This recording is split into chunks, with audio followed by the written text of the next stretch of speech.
បរិបទបញ្ជាក់ឬទីសេចក្តីបញ្ជាក់គេអាចយល់ន័យពាក្យពិបាកបានដោយប្រើវចនានុក្រមបទានុក្រមឬស្វែងយល់ន័យពាក្យឃ្លាល្បះនៅជុំវិញពាក្យពិបាកនោះក្នុងមេរៀននេះអ្នកនឹងសិក្សាពីវិធីស្វែងយល់ន័យពាក្យពិបាកតាមរយៈពាក្យឃ្លាល្បះនៅជុំវិញពាក្យនោះដែលគេហៅថាបរិបទឬទីសេចក្តីបញ្ជាក់ចូលអនុទាហរណ៍នីមួយៗខាងក្រោម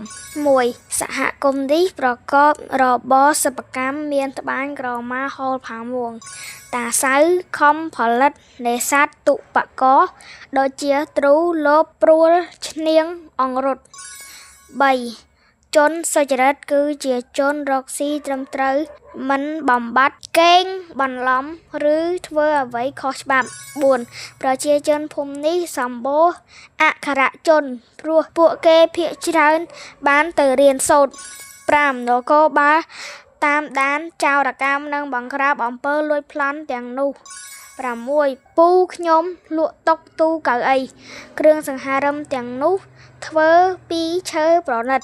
នៅក្នុងល្បែងនីមួយៗខាងលើអ្នកអាចយល់ន័យពាក្យអក្សរដិតដោយពាក្យឃ្លាល្បះដែលមានគំនូសពីក្រោមបរិបទបញ្ជាក់របស់វាបរិបទបញ្ជាក់ឬទីសេចក្តីបញ្ជាក់របស់ពាក្យណាមួយគឺជាពាក្យឃ្លាល្បះដែលនៅជុំវិញខាងមុខឬខាងក្រោយពាក្យនោះហើយជួយឲ្យយល់ន័យពាក្យពិបាកនោះ